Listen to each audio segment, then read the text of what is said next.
Hello everyone. अभी 1 दिसंबर को हमने वर्ल्ड एड्स प्रिवेंशन डे मनाया है। वर्ल्ड एड्स डे जो इंटरनेशनल वर्ड्स डे भी कहलाता है। और इस दिन हम लोग जागरूकता फैलाते हैं एड्स के बारे में। हम अपने बच्चों, अपने पीढ़ियों को, अपने लोगों को बताते हैं कि एड्स से हम कैसे बचें। एड्स एक बीमारी है जो और बहुत सारी बीमारियों के जनक है, बीमारियों के कारण है।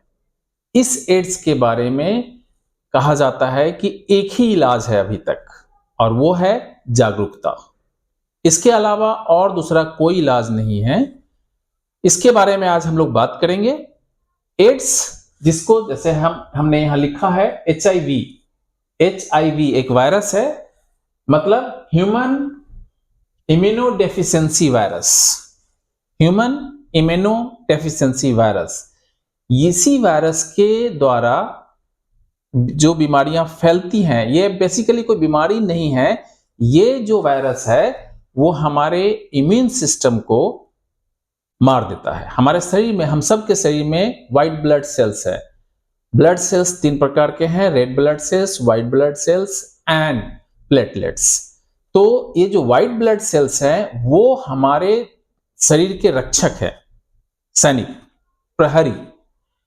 हमारे शरीर में जब भी कोई वायरस, कोई बैक्टीरिया, कोई भी डिजीज इंटर करता है तो वो वायरस मिल करके, व्हाइट ब्लड सेल्स मिल करके और उसको खत्म करता है। आने वाली जो बीमारियां होती हैं हमारे शरीर में उसको खत्म कर देता है, उसको मार देता है। तो एक तरह से हम कह सकते हैं कि जो व्हाइट ब्लड सेल्स हमारे ब्लड में है वह हमारा रक्षक है, हमारा सैनिक है, हमारे शरीर का सैनिक है। वो किसी को आने नहीं देता अंदर, किसी बीमारी को अगर कोई आ जाए तो उसको मारता है पकड़ पकड़ करके। और आप लोगों को जानकर हैरानी होगी कि ये HIV जो है ना, वो ह्यूमन इम्यूनोडेफिशिएंसी सिंड्रोम, वो क्या करता है हमारे शरीर में अंदर जाते ही और सबसे पहला काम करता है कि हमारे ब्लड का जो व्हाइट ब्लड सेल्स है, जो हमारा रक्षक है, हमारी प्रहरी है, हमारा जो सैनिक है, उसी को मार देता है। इसका काम ही है। HIV जो ही हमारे शरीर में पहुंचा, चाहे वो किसी भी माध्यम से पहुंचेगा, अभी हम लोग बात करेंगे कि 4 माध्यम से पहुंचता है, उस पर हम बाद में बात करेंगे। किसी भी माध्यम से HIV हमारे शरीर में अगर पहुंच गया तो उसका पहला काम है वो हमारे इम्यून सिस्टम को मार देता है। मतलब हमारे व्हाइट ब्लड सेल्स को वो पकड़ पकड़ के मार देता है। हमारा इम्यून सिस्टम खत्म, जीरो। अब हमारे शरीर में कोई भी बीमारी आएगी तो वो हो जाएगी, क्योंकि हमारे शरीर का प्रहरी तो मर चुका है, हमारे शरीर का जो रक्षक का सिपाही है वो तो मर चुका है। अब हमारे शरीर में रक्षा करने वाला कोई है ही नहीं। इसीलिए जब कोई व्यक्ति HIV से ग्रसित हो जाता है तो कुछ दिनों के बाद या कुछ सालों के बाद, डिपेंड करता है कि उसका इम्यून सिस्टम कैसा है, उसके लक्षण को हम एड्स बोलते हैं। एड्स मतलब एक्वायर्ड इम्यूनोडेफिशिएंसी सिंड्रोम, जो हमारे शरीर के लिए जरूरी डेफिशिएंसी है, जो हमारे शरीर के लिए जो इम्यून सिस्टम होना चाहिए, एक्वायर्ड इम्यून सिस्टम होना चाहिए, उसकी डेफिशिएंसी हो जाती है। मतलब वो उसकी कमी हो जाती है, शरीर के रक्षक खत्म हो जाते हैं, तो उसी स्थिति को हम लोग एड्स बोलते हैं, एक्वायर्ड इम्यूनोडेफिशिएंसी सिंड्रोम। मतलब पहले HIV किसी के शरीर में पहुंचता है। मान लेते हैं थोड़ी देर के लिए कि कोई व्यक्ति A है और ये HIV से ग्रसित है, ये HIV से ग्रसित है और ये इसके द्वारा B को HIV आया। तो अगर इसके HIV इसके शरीर में भी आ जाता है तो शुरू में वो HIV क्या करेगा, इसके शरीर के इम्यून सिस्टम को मार देगा। और इसका B का शरीर भी अब इम्यून सिस्टम से रहित हो गया। अब उसके शरीर में इम्यून सिस्टम है ही नहीं, उसकी बॉडी में इम्यून सिस्टम है ही नहीं। तो धीरे धीरे इसके शरीर में भी वो बीमारियां सब आती जाएंगी, क्योंकि जो जो आ रही हैं उसके शरीर में बीमारियां होती जा रही है, क्योंकि उसके पास प्रहरी ही नहीं है, उसके पास रक्षा करने का कोई सिस्टम ही नहीं है जो नेचुरली हमें मिलता है, वो अब इसके पास खत्म हो गया। तो बाद में यही एड्स कहलाता है। हम कहते हैं कि B को भी एड्स हो गया। पहले तो A को था HIV एड्स और अब B को भी हो गया। अब इस तरह से एक से दूसरे में फैलता है, दूसरे से तीसरे में फैलता है, अगर जागरूकता ना हो तब। अब हम बात करते हैं इंटरनेशनल एड्स डे। हम 1 दिसंबर को मनाएं। और इस बार का जो स्लोगन था, slogan of 24, take the right path, take the right path, सही रास्ता पकड़िए, सही रास्ता चुनिए, जिससे कि जागरूकता फैले और जागरूकता के कारण ही एड्स से बचाव हो सकता है। क्योंकि एक बार एचआईवी या एड्स हो गया किसी व्यक्ति को तो कोई इलाज नहीं है, दुनिया में कोई मेडिसिन नहीं है, कोई डॉक्टर, कोई भी इलाज नहीं है।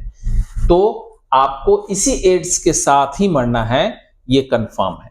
इसीलिए इसका केवल और केवल एक रास्ता है और वो है जागरूकता। जागरूकता से हम बच सकते हैं। इसके 4 तरीके हैं जिस तरीकों से एड्स एक दूसरे से फैलता है, एक व्यक्ति से दूसरे व्यक्ति में जाता है। और वो है सबसे पहला बाय बर्थ। अगर मदर या फादर में से किसी एक को एड्स है और उससे जन्म लेने वाला बच्चा भी एड्स से ग्रसित होने की संभावना होती है। आजकल हालांकि मेडिकल साइंस बहुत आगे बढ़ गया है और जो माँ प्रेग्नेंट होती है और वो जब हॉस्पिटल में जाती है तो उसका टेस्ट करवाया जाता है, मदर और फादर दोनों का। अगर एचआईवी किसी को पाया जाता है कि वो एचआईवी से ग्रसित है तो उस माँ को कोई मेडिसिन दिया जाता है, डॉक्टर देते हैं, जिससे कि उसके होने वाले बच्चे पर उसका प्रभाव ना हो और बच्चा एचआईवी से ग्रसित ना हो। आजकल इसका सॉल्यूशंस मिल गया है। बट जिसको जागरूकता, माने जो जानते हैं, चाहे डॉक्टर अगर पहचान गए पहले ही कि माँ को एड्स है तो बच्चे को भी हो सकता है, उसके केस में अगर ऐसा नहीं हो पाया तो बच्चे को एड्स होगा।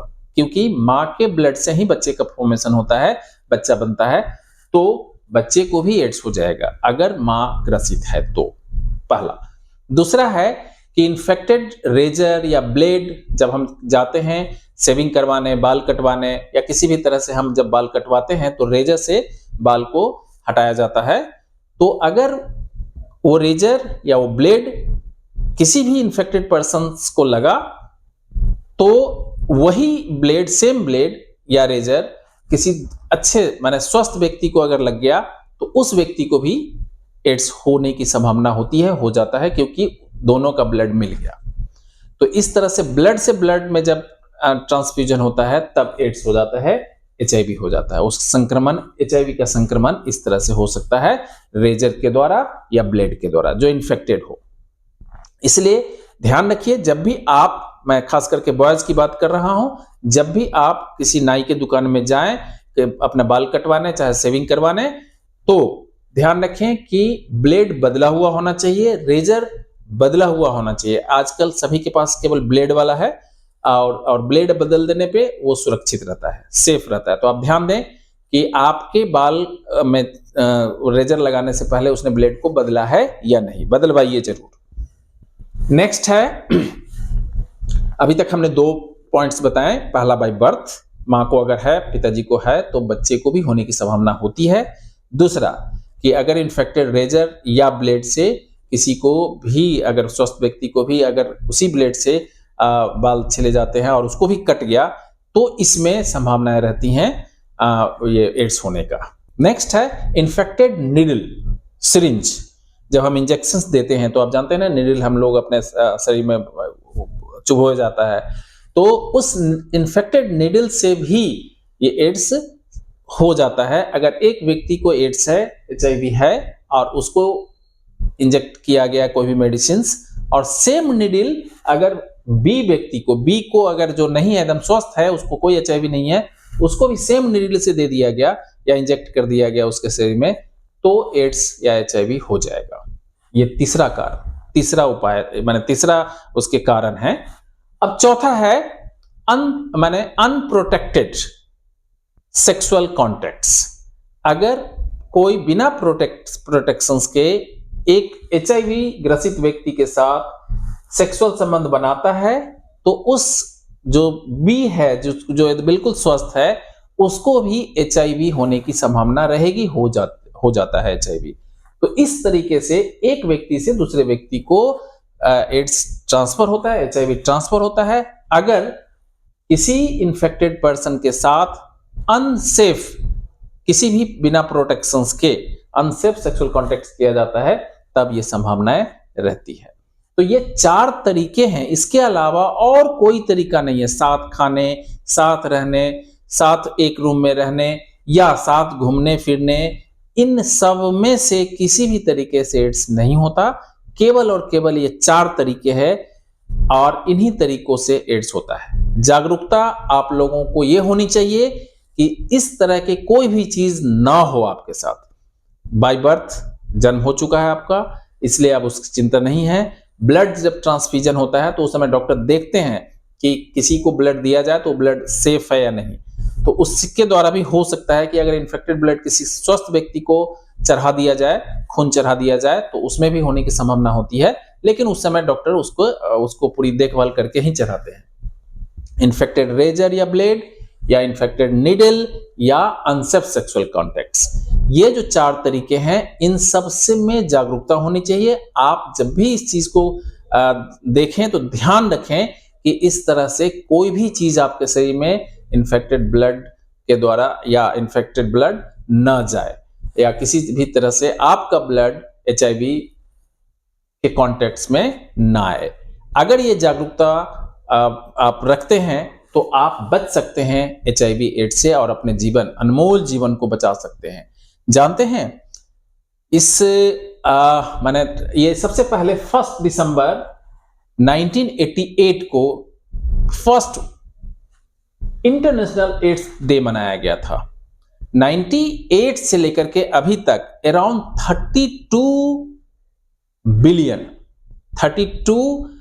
32 मिलियन लोग इस एड्स के वजह से मर गए हैं, अपना प्राण गंवा दिए। वैसे व्यक्ति जो प्रोडक्टिव हैं, ऐसे व्यक्ति जो समाज के लिए कामकाजी हैं, काम करने लायक हैं, वैसे व्यक्ति भी इस तरह के अकाल मृत्यु को प्राप्त करते हैं इस HIV एड्स के द्वारा।